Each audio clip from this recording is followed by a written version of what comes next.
Bonjour, ravi de vous retrouver pour une nouvelle édition de Lumière intérieure. Cette semaine, j'ai la joie d'accueillir un auteur, compositeur, chanteur dont on fredonne toujours les chansons. Si je vous dis Le Gitan, Mon Vieux, vous avez déjà trouvé, et bien sûr, La Tendresse. La tendresse, la tendresse, la tendresse. Ça fait toujours quelque chose d'entendre ça. Daniel Guichard, merci d'être avec nous. Bonjour. C'est un plaisir. Il y a une ambiance dans votre studio, il y a une ambiance très particulière, très agréable et très sereine. Qui convie à la tendresse. La tendresse, tout est dit, mais en réalité, je crois que c'est un sentiment qui manque, que l'on reçoit quand on écoute les mots, on dit « Oh, c'est oui, la tendresse. Ah oui, mais c'est vrai qu'un petit peu par-ci, un petit peu par-là, c'est sympa parce que tout est violent, heurté, pressé, et on n'a pas le temps ni de vivre, ni de regarder les gens, ni de leur sourire. » C'est important, la tendresse. Oui. Chanson écrite en 1970. 70, oui. Pour Mireille Mathieu au départ. Non, alors initialement, Patricia Carly avait écrit cette chanson, elle avait fait la musique, elle avait fait faire des paroles par un monsieur qui s'appelait Michel Ferrière, je crois, qui était charmant, et ils avaient fait un très beau texte pour Mireille Mathieu, et Johnny Starr, qui s'occupait de Mireille Mathieu, a dit non, j'en veux pas. Moi, on me l'a refilé. Et on m'a dit, ça c'est un tube. C'est vrai que ça sonnait, bon moi c'est bizarre, mais les paroles c'était pas ça. Parce que quand on écoute la chanson aujourd'hui, elle est très explicite, très claire. Mais les paroles de l'époque, c'était « La tendresse, c'est tout d'abord un léger fil qui se balance au gré du vent entre deux cœurs. » C'était chiant. Et on m'a proposé ça, j'ai dit non, je ne peux pas chanter ça. Mais en fait, tu fais ce que tu veux. Alors j'ai tout viré, j'ai gardé le refrain « La tendresse ». Voilà. Et on connaît le succès que ça a eu. Ça a eu, mais ça a mis du temps. Hein. Vous savez que ça. Pas tout de suite. Non, la chanson a été mise en radio et mon accent de titi parisien devait un peu agacer les gens parce que j'avais fait un disque qui n'avait pas du tout marché avant. Et ça a mis presque 6-8 mois. Et à l'époque, dans les discothèques, pendant l'été, les gens dansaient. Alors, la tendresse a beaucoup fonctionné pendant l'été. Et à partir de septembre-octobre, on a commencé à parler de cette chanson et de moi. Oui. En tout cas, je vous souhaite le même succès pour le titre qui vient de sortir, oui. Votre nouveau titre. Ça faisait quelque temps, oui. Un matin sur la Terre. C'est le premier titre de l'album que vous êtes en train de composer. Je suis en train de faire, oui. Je vous propose de l'écouter. Partager les jours, les nuits, inventer une autre vie, lutter quand tout s'en va, sans jamais baisser les bras, être libre ou enfermé, pour mieux vivre en société. Les idées parfois s'enchaînent, juste un peu pour mieux se trouver. Un matin sur la terre, quand la peur s'en ira,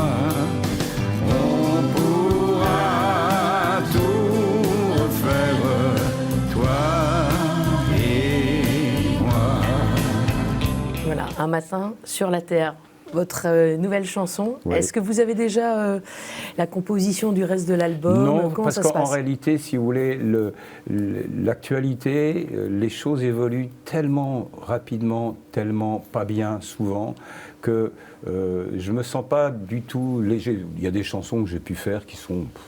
On regarde les oiseaux dehors et puis on écrit des petits trucs. Et là, il se passe beaucoup de choses. Il y a beaucoup d'inquiétudes, il y a beaucoup d'angoisse, il y a beaucoup de malhonnêteté. Il y a des mots qu'on ne prononce pas, comme la corruption et comme le reste.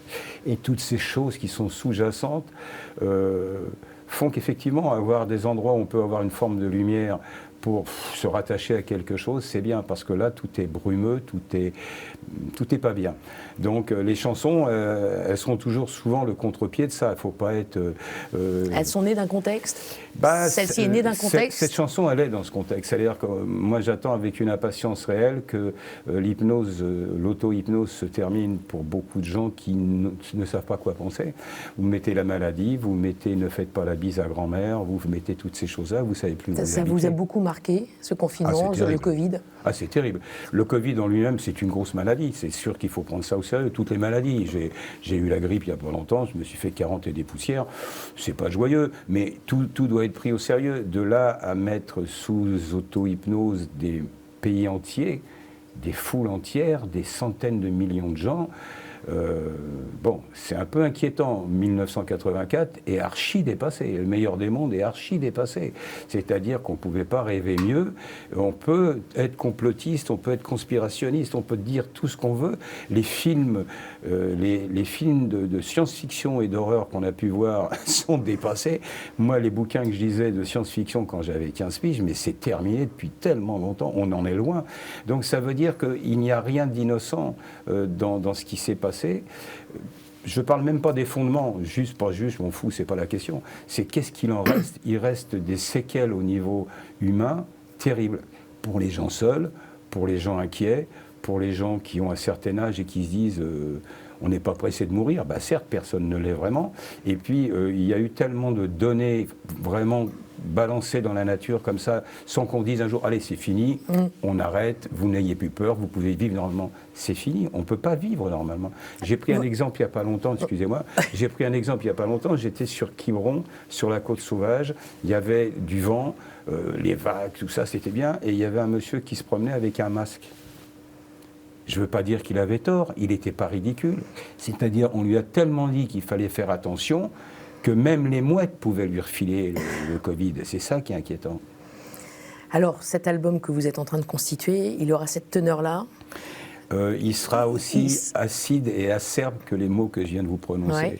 C'est-à-dire qu'il y a quelque chose qu'il ne faut pas perdre de vue, c'est que les essentiels de la vie, c'est d'abord la liberté.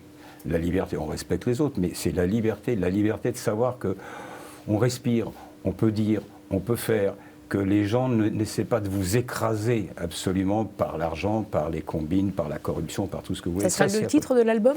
J'en sais rien. Vous savez pas encore? Peut-être qu'on ne sera pas très loin de tout ça.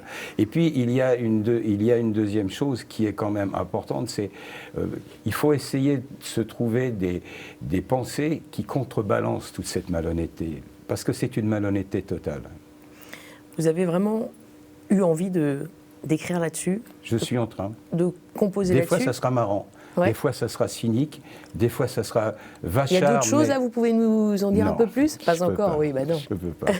Mais je pense qu'il y a des choses qui sont pas très très loin, qui vont être assez rigolotes. Donc pas toujours dans la tonalité qu'on a entendue chez Daniel Guichard. Non, parce que vous savez, vous pouvez dire des choses marrantes sur des choses terribles. Sur des choses terribles. Parce qu'en réalité, il ne faut pas essayer de traiter 12 sujets dans une chanson. Vous en cherchez qu'une. On a parlé de la tendresse, ben vous ne pouvez pas écrire 50 choses. Vous parlez de la tendresse, c'est bien. Vous parlez de l'émotion, vous parlez de l'amour, vous parlez de la guerre, vous parlez de Dieu, vous parlez de ce que vous voulez. Mais prenez un sujet et essayez de l'exploiter un peu intelligemment. Si vous voulez parler de plein de choses autour de ces sujets, mais vous lassez, c'est trop compliqué.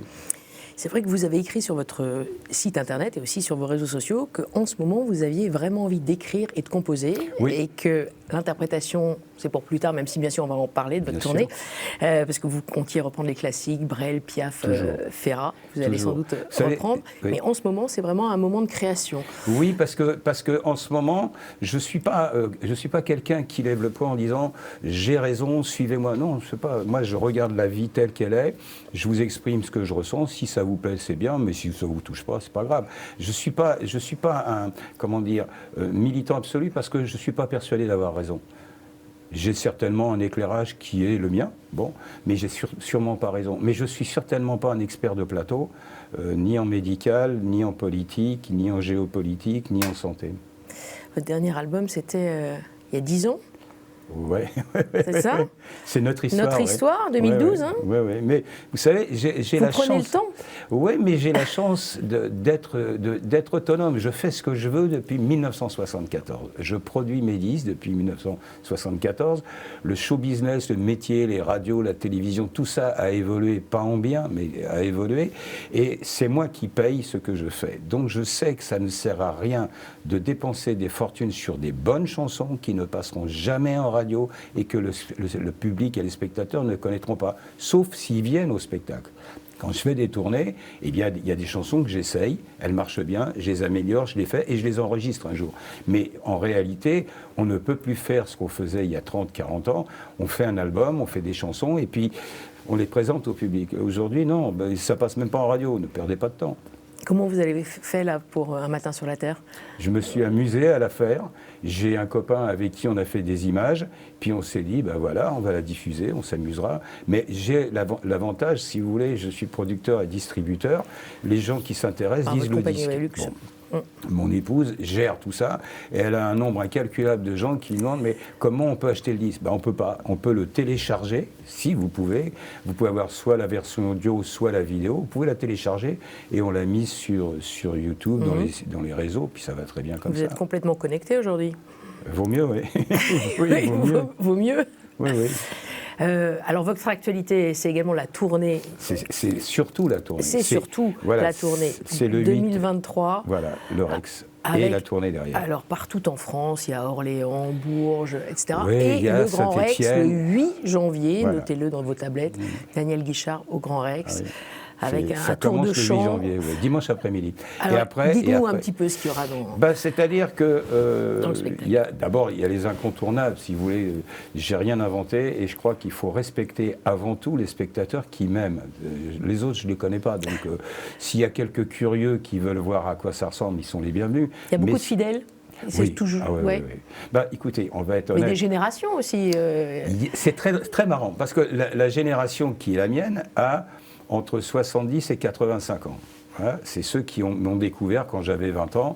Ils en avaient 15 ou ils en avaient 30, mais peu importe, la tendresse, c'était quand même en 70. Donc voilà, ça nous fait 52 ans. Donc si vous êtes dans ce créneau-là, vous avez des gens qui m'aiment bien, qui me suivent depuis 50 ans. Et puis, ils ont leurs enfants qui ont 30 ans de moins, 25 ans de moins. Donc ceux-là, ils me suivent depuis 25-30 ans. Et puis ils ont eu le Gitan, parce que le Gitan, c'est le dernier succès que j'ai fait il y a 40 ans. 40 ans. Ouais, ça fait quand même un moment. Alors je me pose la question de me dire, si les gens viennent, c'est qu'il y a d'autres raisons que les chansons. Les chansons, ils viennent les écouter. Mon vieux, le Gitan, je t'aime, tu vois, je lui ai pas de pareil d'amour, chanson pour Anna, enfin, ce n'est pas à Dieu que j'en veux aussi. Chanson pour Anna, c'était pour Anne Frank. Pour Anne Frank. Si vous voulez, il y a des chansons que je chante comme ce n'est pas engagées, à Dieu. Comme celles qui vont, que vous êtes en train de composer en ce moment. Ça sera beaucoup plus, ça va faire beaucoup plus de vagues. Mais il y a des chansons, j'ai une chanson que je chante qui n'est pas une contestation, qui est Ce n'est pas à Dieu que j'en veux. C'était la chanson qui était de l'autre côté de Je t'aime, tu vois, 74. Oui. Et je comptais en parler tout à l'heure. Voilà, mais allez-y. On en parlera tout à l'heure avec plaisir. Eh bien, il n'est pas concevable de ne pas chanter le tour de chant sans que cette chanson soit là.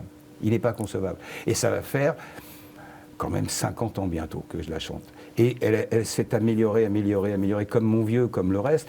Et les gens qui viennent, les spectateurs qui viennent parce que je suis comme je suis, parce que je vous parle comme je vous parle, et qui ne sont pas déçus par ma façon d'être dans la vie. Mais ce n'est pas pour le dernier tube, parce que le dernier album, vous en avez parlé, c'était 2012. Il y avait de très belles chansons. Il y en a quelques-unes que je chante sur scène, comme Reste.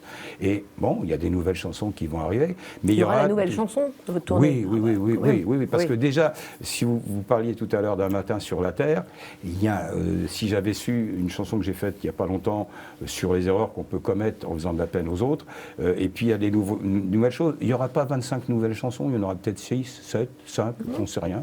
Il y aura des chansons, vous citiez tout à l'heure d'autres artistes comme Piaf, comme Brel, comme tout ça, toujours parce que j'adore. Et je réécoutais il n'y a pas très longtemps une chanson que j'avais enregistrée de Piaf, Je ne regrette rien. Je crois que je vais la mettre autour de chant, celle-là aussi.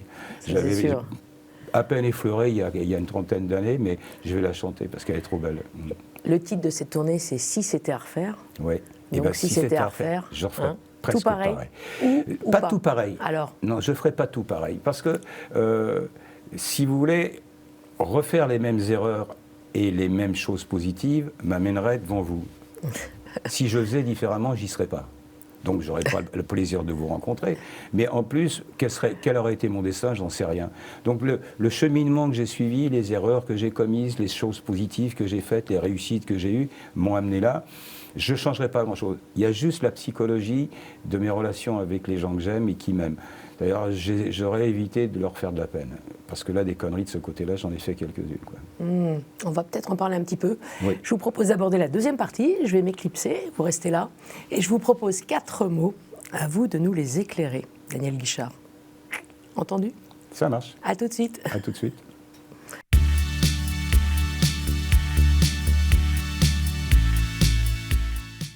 Ça va, Daniel? Pour l'instant, ça va. Depuis tout à l'heure? Très bien. Allez, je vous propose mon premier mot, bon, qui va vous sembler assez familier, c'est le mot Paname. Ah, Paname. Paname. Et vous voulez que je développe ce mot? Ce qu'il vous inspire, ce qu'il vous rappelle, voilà, il m'inspire beaucoup de choses. D'abord, il m'inspire un côté démodé, parce que c'est d'abord le titre d'une chanson que j'avais écrite en 68-69, le Paname de mes 10 ans. C'était une terminologie argotique qu'on avait pour décrire Paris, mais ça paraît tellement désuet, tellement démodé, que Paname ne veut plus rien dire. D'ailleurs, le Paris d'aujourd'hui ne veut plus rien dire. C'est une ville magnifique, très belle, très moderne, mais qui a tellement peu de rapport avec ce qu'on pouvait imaginer et ce que je pouvais imaginer quand j'étais gosse. En 67, vous chantiez aussi « C'est parce que je suis né à Paname ». Oui. Vous aviez que 18 ans. Oui. Alors c'est vrai, vous êtes un gars de Paris, vous avez grandi dans les titi, Halles, un titi, un parigot, un poulbeau, qu'est-ce que vous exact. préférez? Le titi parisien est quelque chose qui me correspond très bien, oui. Mais parce que j'étais effectivement, quand j'étais môme, on jouait dans la rue et j'étais né dans le quartier des Halles, j'ai toujours vécu là-bas. C'était quelque chose de très particulier. Je travaillais aux Halles quand j'étais gosse, je travaillais aux Halles quand j'avais 14 ans, je faisais les cours des Halles pour les périodes après les classes, avant les vacances. Donc si vous voulez, c'est quelque chose qui est un petit peu le langage, la façon d'être. Mais c'est quelque chose qui s'est perdu, qui n'existe plus. Les rues comme celle où j'allais, rue Rambuteau, la rue Beaubourg, et aujourd'hui c'est le centre Pompidou, mais c'était là où j'allais livrer les légumes dans les camions des grossistes. Oui.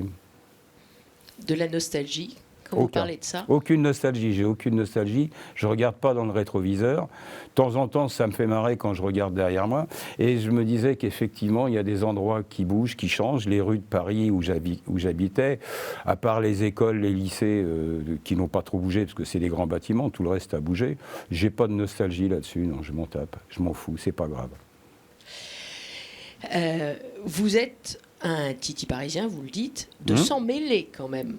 Avec un père breton et puis une mère polonaise, ukrainienne et russe, je n'abuse. Oui, de ce côté-là, le cocktail est assez sympathique. C'est-à-dire, quand le général de Gaulle parlait de l'Europe qui allait de la Bretagne à l'Oural, j'ai un peu travaillé de ce côté-là. Ma mère et mon père ont fait ce qu'il fallait. Ma mère est née en Pologne, dans une région qui est devenue ukrainienne aujourd'hui.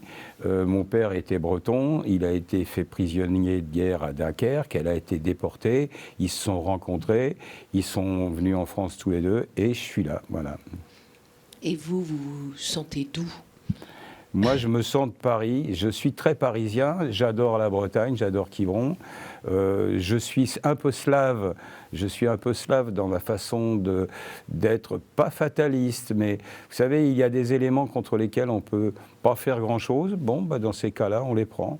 On peut lutter contre, on peut pas, on se laisse emporter, et puis ça ira très bien. Il y a un moment ou un autre, on va se rattraper à une branche. Un peu slave et un peu sanguin? Le gitan, c'est un peu je vous? Je suis de moins en moins, mais ça arrive de temps en temps que je sois un peu sanguin, oui. Mais c'est-à-dire que je pique de moins en moins de rogne, mais ça m'arrive, oui. Vous étiez connu pour ça, un peu querelleur? Le gitan, non, pas querelleur. Non, je cherche pas la castagne. Moi, en règle générale, si c'est vraiment j'ai affaire à des bourrins, je m'en vais. Oui. Mais bon, ça arrive que vous soyez coincé contre un mur, et c'est comme les chiens. Si vous le coincez contre un mur, il va vous mordre. Si vous me coincez contre un mur, je risque d'être réactif. Une phrase dans le gitan, c'est sa vie à lui et dans ses poings. Oui, parce que c'est vous qui l'avez écrite, cette phrase. Oui, Est-ce que c'est vous, ce gitan? Non, c'est un copain, il s'appelle Pierre-Franck Winterstein, c'était un super grand boxeur poids moyen dans les années 80, mais en réalité, il y a pas mal de gitans qui sont boxeurs, mais il aurait pu être joueur de guitare avec Chico, et il aurait pu être matador aussi, ou voleur de poules, ou forain, mais c'est pas grave, c'est un gitan. C'est un gitan. Comme vous parlez de boxeur, je pense aussi à Édith Piaf. Oui. Ça, c'est votre chanteuse préférée. Vous repreniez déjà de ces titres en 1974, alors que vous étiez minot. Oui, mais j'avais enregistré. Vous savez, je disais, j'ai l'avantage d'être producteur de ce que je fais. C'est-à-dire que quand je fais des choix, je peux me réussir, je peux rater, mais c'est moi qui paye. Je paye, je vais dans un studio, j'ai envie de faire des chansons de Piaf. J'ai fait un album de chansons de Piaf dont je suis, 50 ans après, toujours très fier, avec des chansons que j'adore chanter sur scène, oui. Il y a Piaf aussi et Ferrat.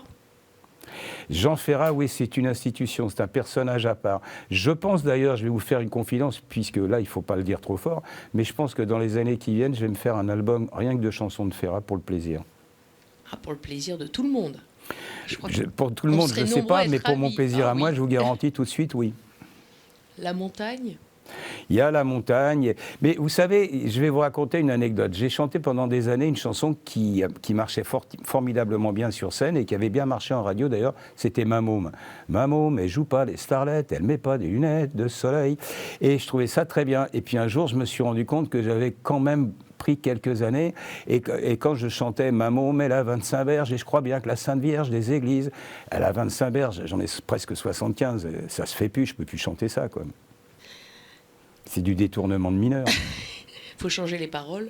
Non, pas du tout. Mais je vais l'enregistrer pour le plaisir, parce que la chanson en elle-même est formidable. Mais je ne l'ai plus mise au répertoire, parce que franchement, à chaque fois que je la chantais, je pensais à ça. Justement, ça tombe bien. Vous parlez un petit peu du temps qui passe. Voici mon deuxième mot. Forcément, c'est un mot que vous connaissez bien aussi. Vieux. Oui. Vieux. Mon vieux. Vieux, vous le prononcez très bien. Vieux.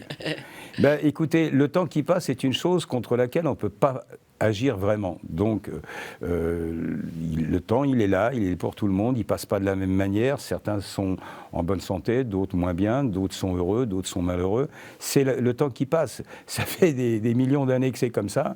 Donc, moi, je l'ai installé dans ma tête. C'est le côté slave dont je vous parlais tout à l'heure. Je l'ai installé dans ma tête comme un peu les saisons avec les feuilles mortes, c'est tout. C'est comme ça. Les années passent, ça ne me perturbe pas plus. Oui, c'est ce qu'on voit. Mon vieux, revenons sur cette chanson. Sur cette chanson et ouais. Ce qu'elle raconte. Elle raconte quelque chose qui m'est totalement autobiographique. Une chanson que probablement j'aurais pu ne jamais chanter. Parce que si j'avais pas fait le ménage et le rangement dans la caisse, parce que chez moi j'ai toujours une mauvaise habitude, quand j'ai des trucs à trier que je verrai plus tard, je range dans des caisses, et donc dans une caisse il y avait plein de bobineaux, c'était des bandes magnétiques que les éditeurs envoyaient, et là-dedans il y avait plein de bobineaux de chansons de Jean Ferrat que Gérard Mess, l'éditeur, m'avait envoyé, et j'écoutais une chanson de pas terrible, et puis j'en écoute une, et il était avec sa guitare, son chien qu'aboyait, il faisait dans son vieux par-dessus râpé, il s'en allait l'hiver, l'été. Il avait un côté un peu cubain dans sa façon de chanter. Et je ne savais pas d'ailleurs que cette chanson avait déjà été enregistrée sur les paroles de Michel Senlis 10 ans avant. Mais le début de la chanson m'a interpellé parce que je voulais faire une chanson sur mon père. Et effectivement, je me dis, je l'écoute jusqu'au bout. Mais en l'écoutant jusqu'au bout, il y avait plein de choses qui ne me convenaient pas, qui ne me touchaient pas, qui me gênaient même un peu. Le côté, je travaille au chemin de fer, très militant, enfin bon. Et puis, il y avait quelque chose, il y avait une vision très négative du père, qui était un peu comme s'il n'avait pas réussi sa vie, en fait. Il n'était pas si mal que ça, papa, enfin bon, mon vieux. Résultat, j'ai demandé à l'éditeur si je pouvais remanier, retoucher le texte. On m'a dit oui, je l'ai remanié, je l'ai retouché, je l'ai enregistré. J'ai fait 4 couplets, il y en avait 3, j'ai viré tout ce qui me gênait, j'ai remis des choses très personnelles et j'ai fait Mon vieux tel que c'est devenu, voilà. Un énorme succès. Mon vieux. Chanson préférée d'Alain Delon. Vous le savez peut-être. Oui, entre autres, oui. Mais je pense que c'est une chanson qui a eu des vagues, parce que elle a quand même été enregistrée, ça va faire 50 ans, en 73, et je me suis rendu compte qu'au départ, c'était l'incommunicabilité entre le père et le fils. Le père, qui a été... Vous savez, l'éducation de nos parents, ils ne nous prenaient pas dans les bras parce qu'on ne les avait pas pris dans les bras. Il y avait eu des guerres, il y avait eu des tas de trucs, et ils avaient d'autres choses à faire que d'être dans les bras, poupougner, cajoler, je t'aime, et je te gratte les oreilles, et tout va bien. Même si les parents nous aimaient sans le dire, c'était un stade. Un peu incommunicabilité. Et puis, le temps a passé, et aujourd'hui, le sens de cette chanson, il est plus devenu, comment dire, papa va s'en aller, il va mourir, il va disparaître, parce que c'est dans l'ordre des choses, parce que c'est comme ça. Et c'est ça qui fait encore plus de peine pour beaucoup de gens, oui. C'est sûr, vous, c'est une chanson que vous avez donc chantée 10 ans après la mort de votre père, Henri. Oui. Vous n'aviez que 15 ans à l'époque, c'était en 64 ? Oui, quand il est décédé, j'avais 15 ans. Je ne me suis pas rendu compte des choses, parce qu'à 15 ans, on est un peu con et qu'on ne se rend pas compte de ce qui se passe et que les choses ne sont pas essentielles. On est tellement immortel, comment voulez-vous que vos parents puissent vous donner des conseils et puis vous apprendre ce qu'il faut faire ou pas? Moi, je me rends compte avec mes enfants que je leur dis quelquefois, mais vous faites des conneries, je les ai faites avant vous, elles sont pires, allez pas plus loin. Ils les font quand même, c'est pas grave. Alors, le mot, c'est vieux. Est-ce que devenir vieux, c'est devenir sage? Je crois pas, je connais des vieux cons.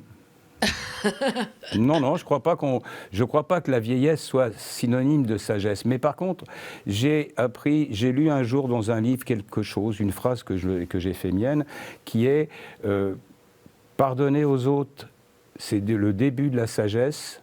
Se pardonner à soi-même, c'est le début de la sérénité. Alors on peut commencer, sans être trop vieux, à faire ça. Pardonner aux autres, se pardonner à soi-même et voir la vie comme elle est. Belle phrase. Pour devenir vieux, mieux vaut être deux? C'est pas mal. C'est pas mal si l'un des deux n'essaye. Vous savez, le problème d'être à deux et vieillir à deux, c'est pas quelque chose de simple.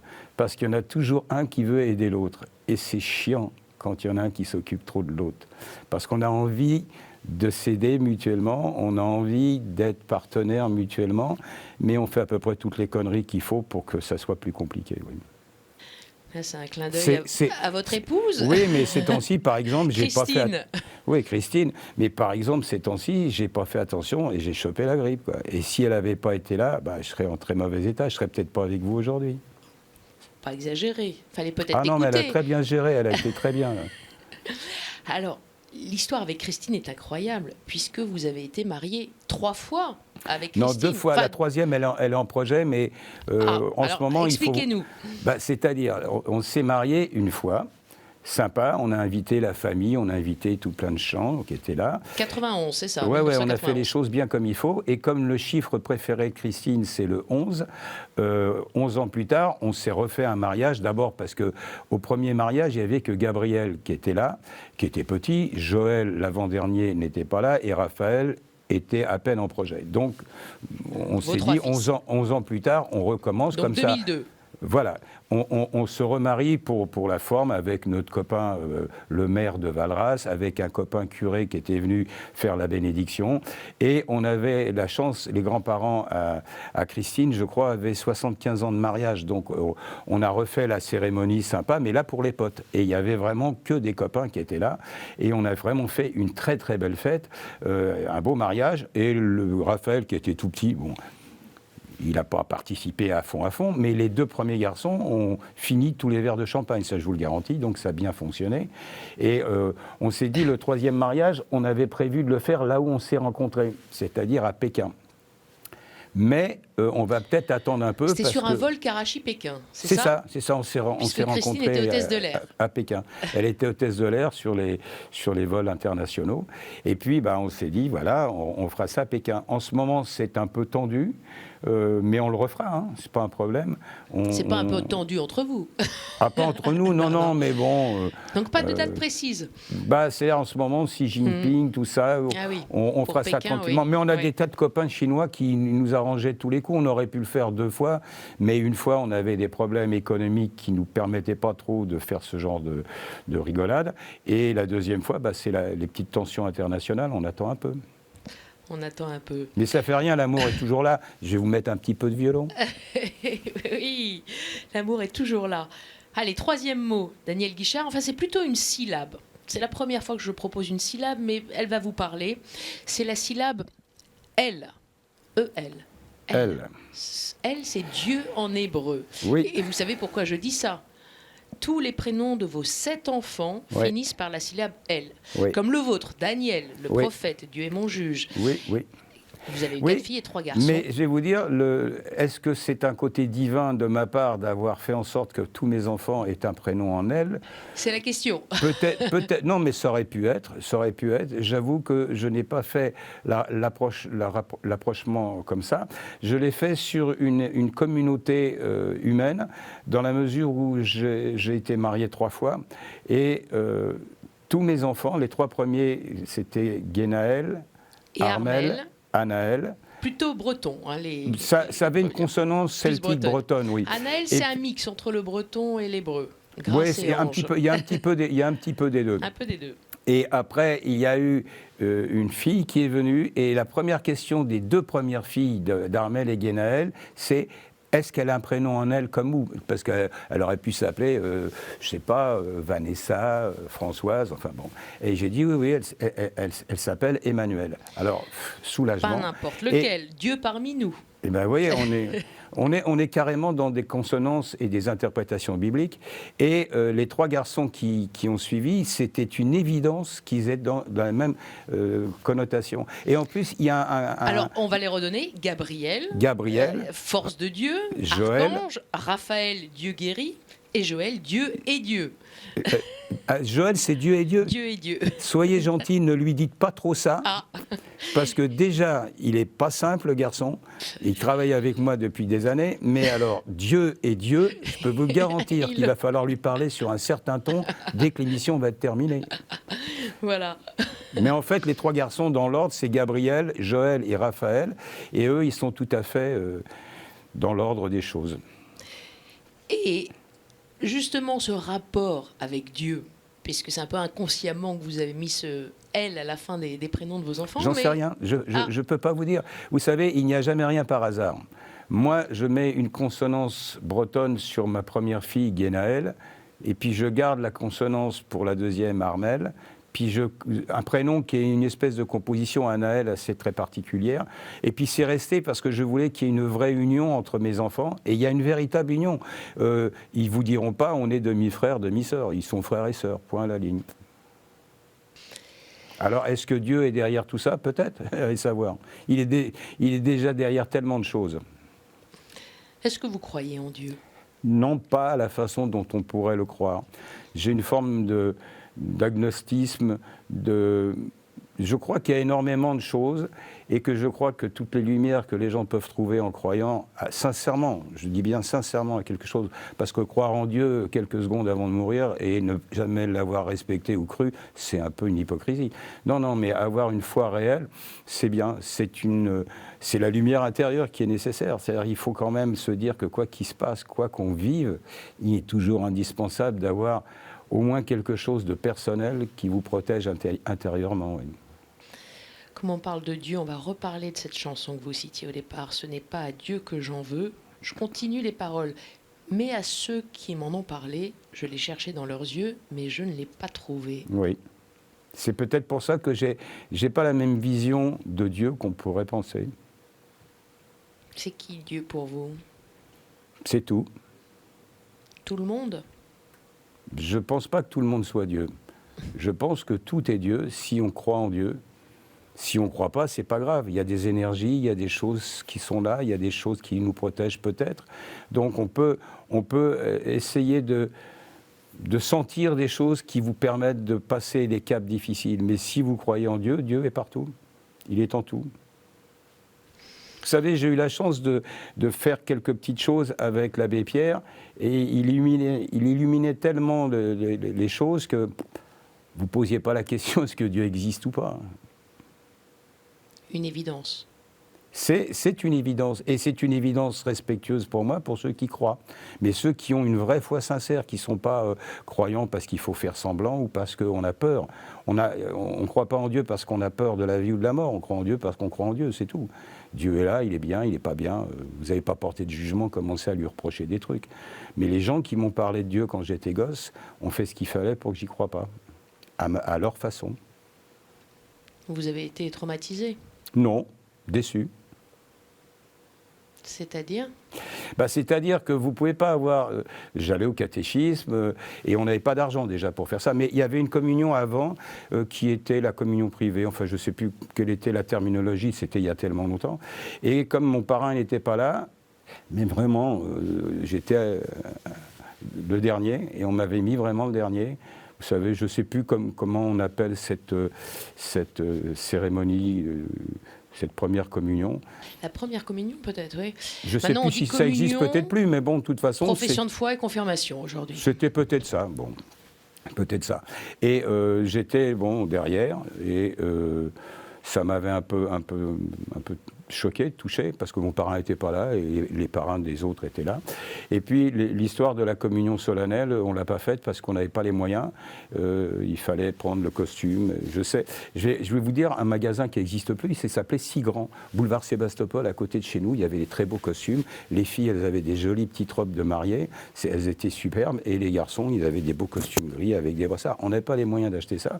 Donc, c'est pas que ça m'ait traumatisé, mais on a aussi été un peu mis à l'écart parce que le faire en aube, à l'époque, je crois qu'aujourd'hui, il y a une espèce de fusion qui se fait et que c'est moins important. À l'époque, c'était très important d'avoir de très beaux costumes et d'être devant. Ouais.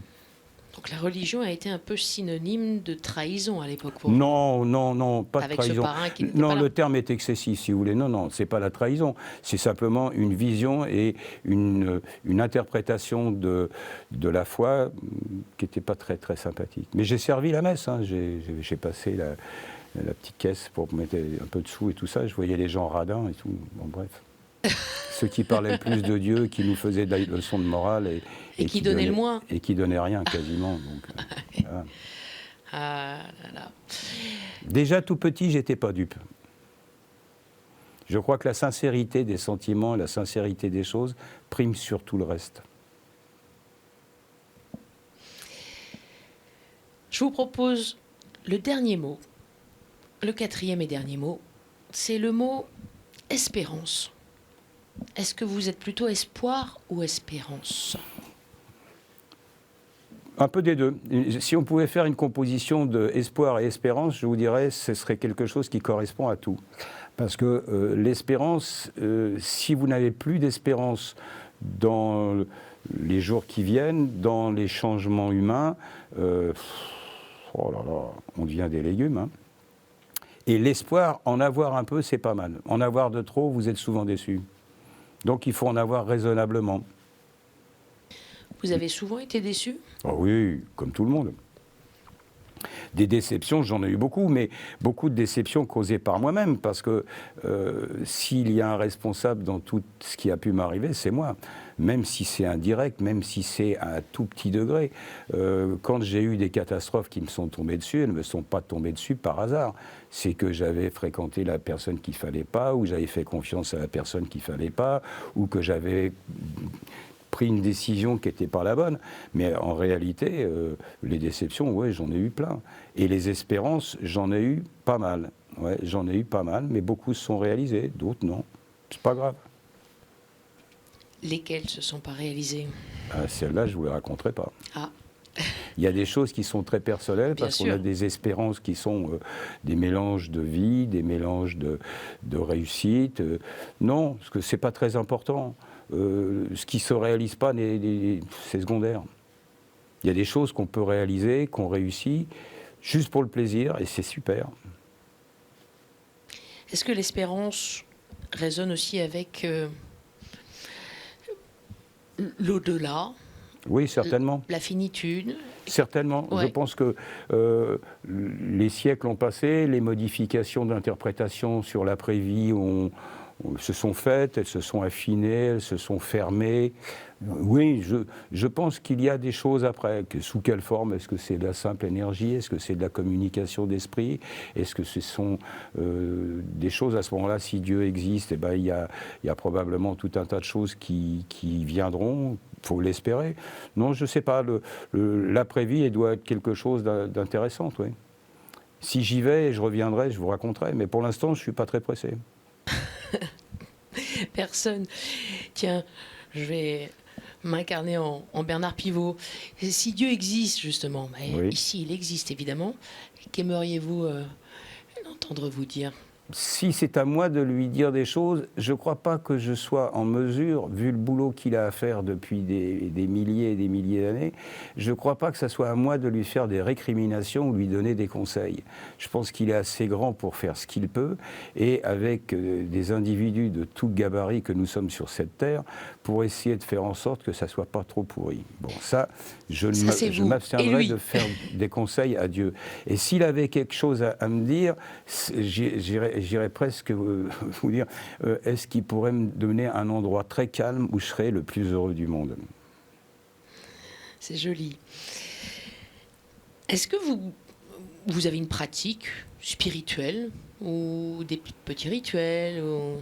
Il n'y a pas de foi précise chez vous? Non, comment dire? Il y a des petites choses que je fais. Par exemple, je me balade toujours dans mon camping-car avec des Bouddhas.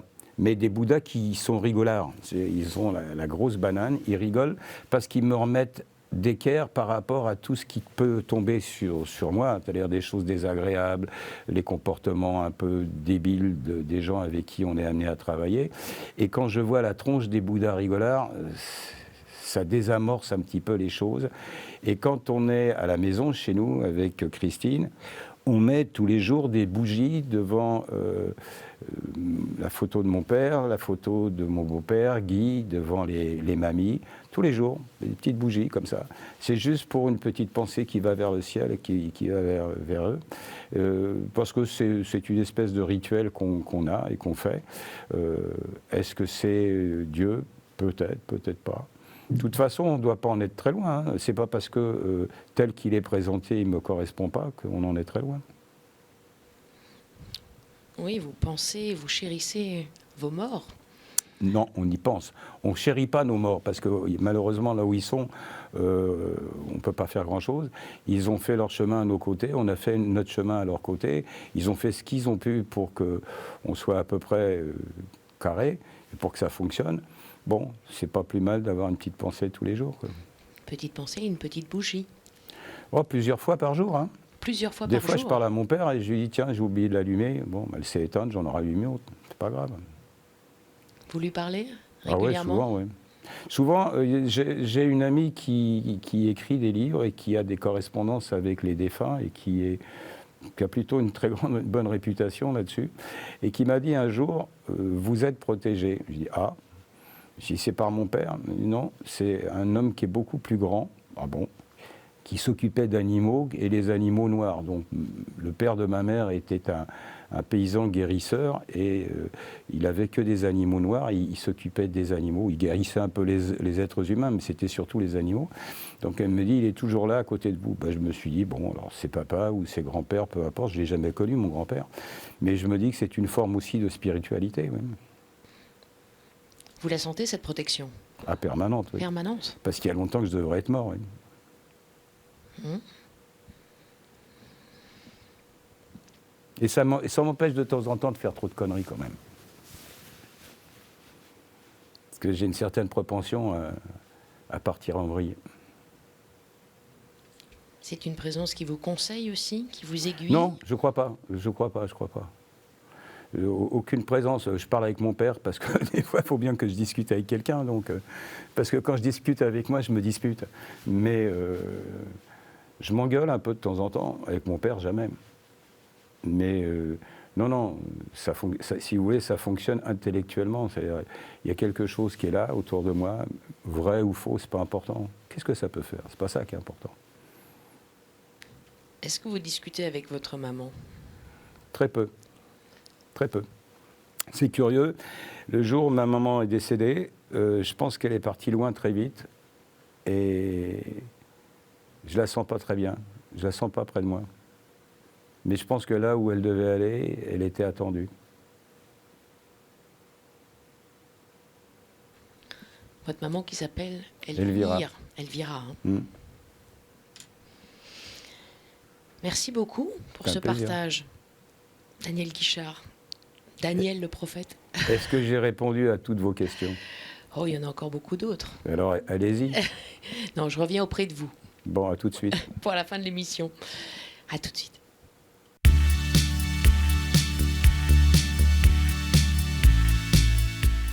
Daniel, je suis de nouveau Oui, de retour en face de vous.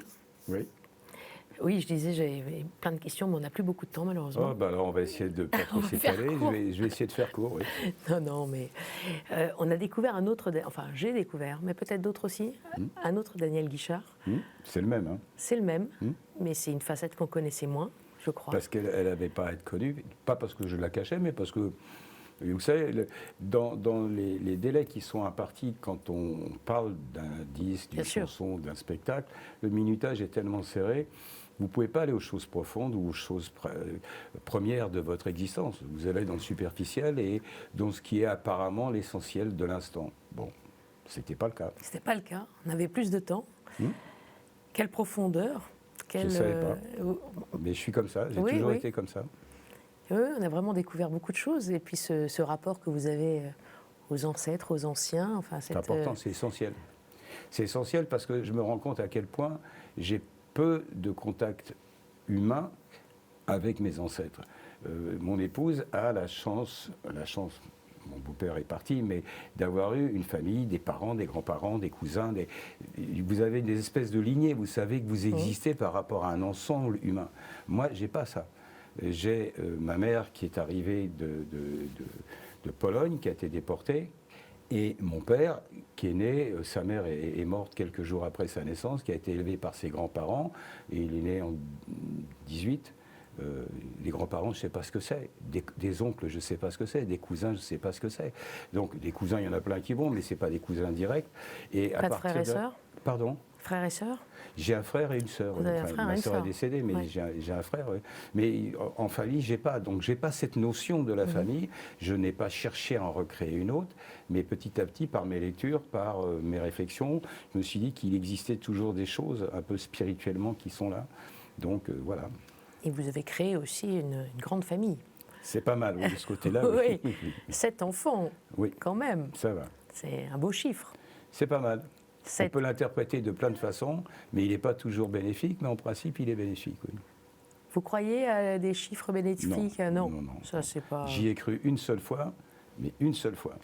Je vais vous faire une confidence, c'était en 77. 77. Je me suis dit, de 7, c'est une des pires années de ma Ah. vie.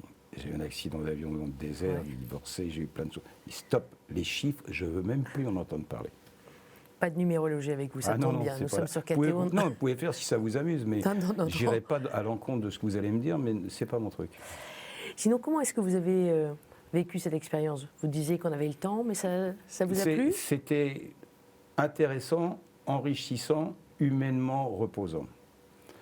Avoir le temps de parler des choses, ne pas se poser d'interdits, pouvoir parler de choses qui sont très compliquées en réalité et très simples, et d'accepter que je puisse les exprimer comme ça fait du bien. C'est reposant. Reposant. Ah oui, très. Il y a un mot qui vous a particulièrement touché ou marqué? Il y a une question qui est venue, c'est le question. L. Là, je vais commencer à approfondir la chose. Ah. Je vous dis, il n'y a jamais rien par hasard. Ben non. Ben Donc, non. si mes enfants ont des prénoms en L, il y a peut-être un sens. Vous n'allez pas me faire convaincre de faire machine arrière sur des convictions, sur des fois que j'avais ou pas. Non, je me dis c'est bien. Voilà, j'ai voulu une fusion de mes enfants pour qu'ils soient frères et sœurs. On l'a réussi. Elle est liée par elle. Et vous m'avez donné le sens de tous les prénoms. Elle. Et Joël, ça va être sympa. Tout à l'heure, quand on va Ah oui. sortir, quand Dieu on est va Dieu. sortir du studio, ça va être sympa. Oui. Elle, Dieu en hébreu, effectivement. C'est bien. Comme Emmanuel, Daniel, Oui. etc. Merci infiniment, C'est un Daniel vrai Guichard. plaisir. Je rappelle, bien sûr, votre dernière chanson. On attend vivement l'album avec mais ça cette chanson viendra, et les autres. Ça arrivera Un matin sur la Terre. Et bien sûr, la tournée, parce que là Elle aussi, est on vous essentielle. attend. Mais elle est essentielle parce que j'espère que ce qu'on s'est dit a débloqué l'esprit de beaucoup de gens qui sont déjà venus me voir, mais Oui. qui sont un peu à la maison en disant on ne sait pas, on verra la prochaine fois. Parce qu'il n'y aura pas de prochaine fois. Non. Vous savez, c'est une espèce d'analyse que l'on est tous en train de faire, les artistes, que ce soit le théâtre, le cinéma, le reste, c'est sortez de chez vous. Sortez de chez vous parce que si vous ne sortez pas maintenant, bientôt vous resterez chez vous. Il y aura Netflix, il y aura le reste, Oui, c'est déjà mais le cas. tout ce Ouais. qui Non, il faut existe, sortir. c'est-à-dire les artistes, les pièces de théâtre, les films, Les gens ressortent là quand même. Hein. un On peu, sent. mais c'est pas suffisant. Vous savez, oui. le spectacle, il faut savoir qu'une mise en route d'une tournée, par exemple, ça coûte une fortune. On l'a reporté 2 fois, et si vous ne vous faites pas ce qu'il faut, il y a un moment où on se dit, bah, attendez, Donc faites ce qu'il faut. Sortez de la maison. Vous Sortez de la entendez, maison. sortez de la maison. Si c'était à refaire, c'est le nom de la tournée. 2023, un peu partout. Allez voir sur Internet. Toutes Ah les ouais, dates, ils toutes les sont villes. Orléans, Bourges, et surtout pour les Parisiens ou d'autres, le Au Grand Rex, Rex, ouais. le 8 janvier. toutes les Notez dates la sont sur le date. site internet guichard.com. Guichard.com, tout est dit. Merci beaucoup Daniel Plaisir, Guichard. plaisir. Merci à vous. Merci. Comme d'habitude, vous pouvez revoir l'émission sur ktotv.com. À la semaine prochaine.